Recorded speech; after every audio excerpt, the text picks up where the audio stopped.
everyone, welcome back to Joe's Hummer Off-Road. Today I'm going to do a short video talking about my Hummer, which basically it started as a project back in 2020. I wanted to get an off-road vehicle.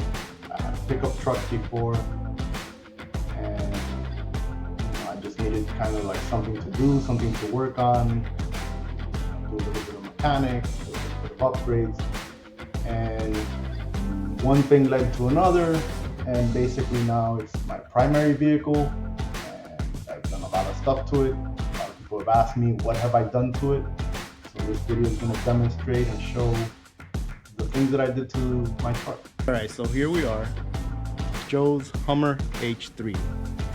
We're going to do a quick walk around. If you look, I have the brush guard with the winch mount. I have a Harbor Freight Badland Apex 12,000 pound winch with synthetic rope. Moving around, I have the Nito Trail Grappler 315 75R16s all around. I have the NFAB rock rails with the removable steps.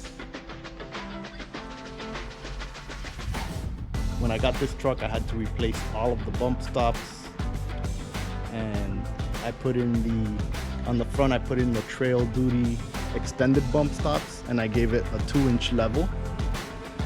And when I did that, I also replaced the front shocks, which are the Skyjackers. I'm not sure if you can see them here. I also added a sway bar. Quick disconnect from Badland Industries. Let's see the other side. In the rear, I added extended shackles from Supreme Suspensions. So if you look from above, I have the Gobi Stealth roof rack with the Rough Country slim light bar. I have 200 watt Renogy solar panels that are on the top. I have 2 floodlights, for rear from Harbor Freight. They're about 6 inches. And I also have we'll talk about this more when we get to the radio, but I have a rear camera, and it's on the Schwartzy spare tire mount. And I also have a front-facing camera, which is right here on the brush guard. One of the other things that I had to do so that my front fake vent didn't keep flying off in car washes or didn't keep popping up is that I actually drilled a couple of holes from the bottom up, and I put some small bolts through there just to keep that tight in. I'll show you a little bit more about that later. So you can see these nuts here. Try to get a little bit closer.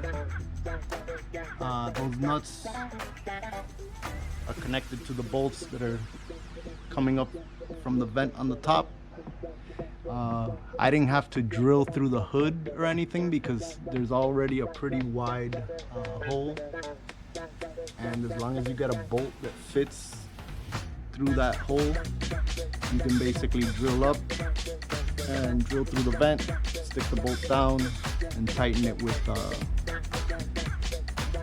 these nuts here.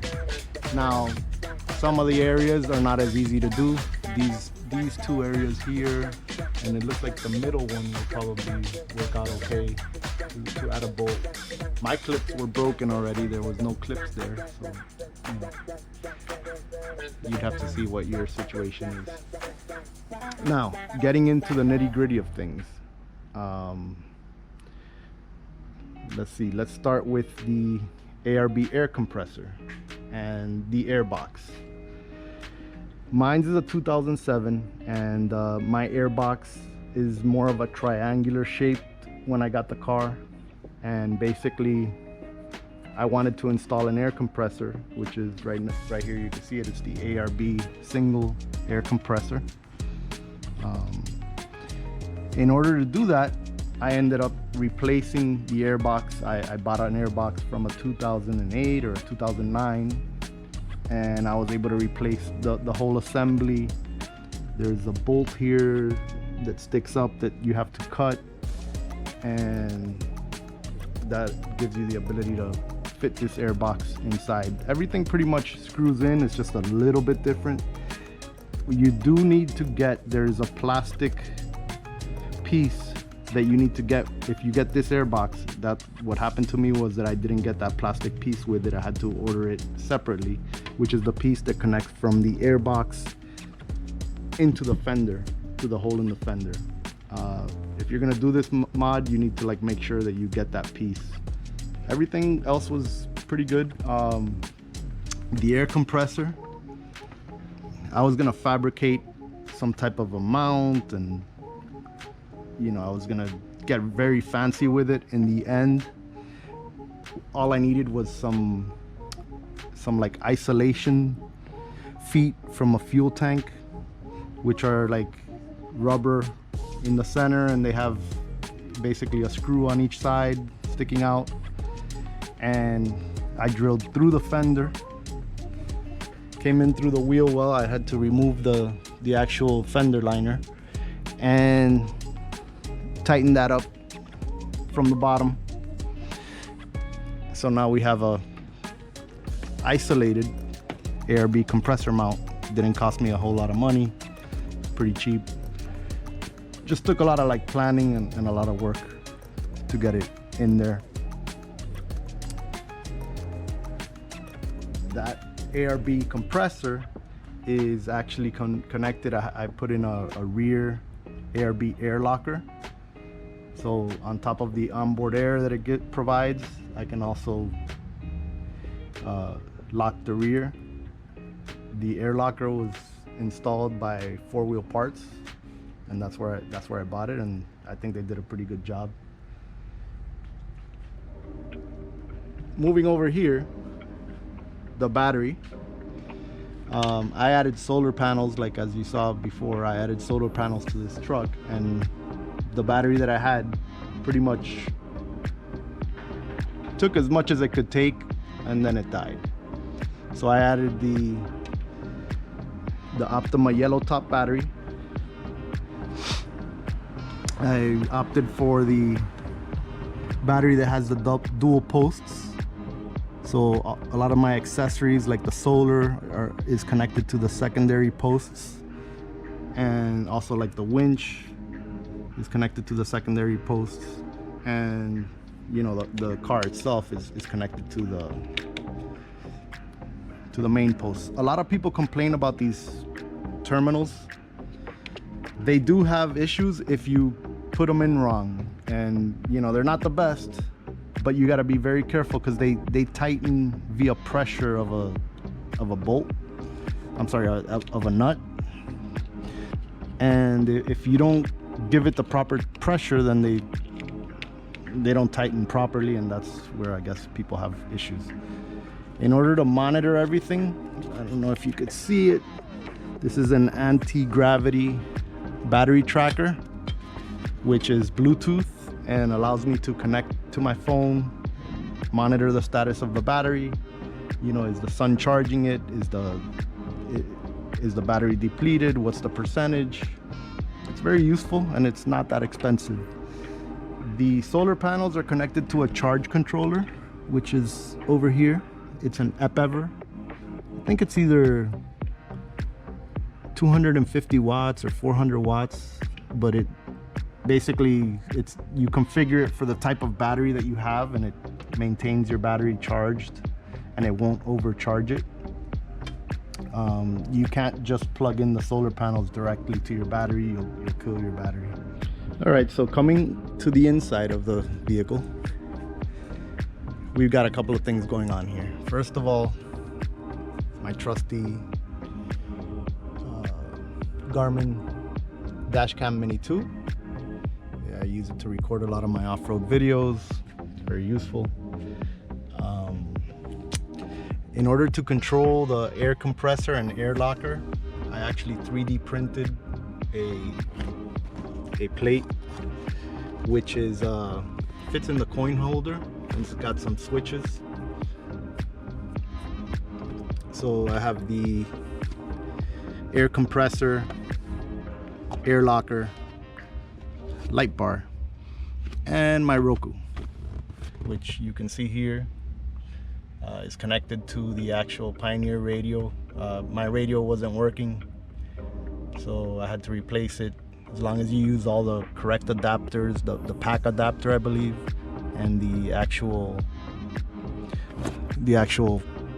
bezel around it, comes out pretty good. So I have the Roku hooked up to the radio, and that radio has an output which is hooked up to my rear screens. Quality is not that great, but it works, you know, for what it is. These came with the truck. I didn't add these. So right here I added a switch. This is for the reverse lights. I have 3 options. If it's up to the top, when you hit reverse, the lights come up, you know, the ones that are on the roof rack, they come on. Or you could put it in the center and they're off, or you could put it down and they're on. So it's got the radio. I think everybody has one of these that has a Hummer H3. I've always seen them. I have the mic holder. This is a Radioddity DB20G 20-watt GMRS radio. So as we come to the back, I added this cargo cover.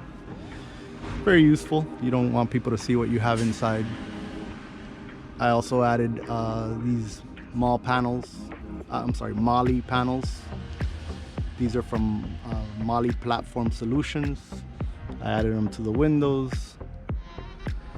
I also added the tailgate fold down panel, Molle panel, where I'm able to add a bunch of stuff here. I've got some things stored in here. I won't open it up, but you know, this folds down. I have a 4G Wi-Fi router. It's a Peplink somewhere in this truck. It's hidden, you can't get to it, and it's on all the time since I do have solar panels, and the solar panels keeps the truck charged. I have the Wi-Fi running all the time. So something else that I 3D printed is some Anderson power poles. So I have the regular output, which this gets very hot if you plug anything with a lot of current into it. So I added the Anderson power poles, which I can use to charge my battery bank. I have a portable battery bank, you know, 700 watt hour, and I have an electric cooler. So pretty much everything that I need to use back here, I have power for it. So anyways, that concludes the video. I hope you like everything that's on there. If there's anything else that you guys think that I should add to my Hummer, let me know. I would appreciate it.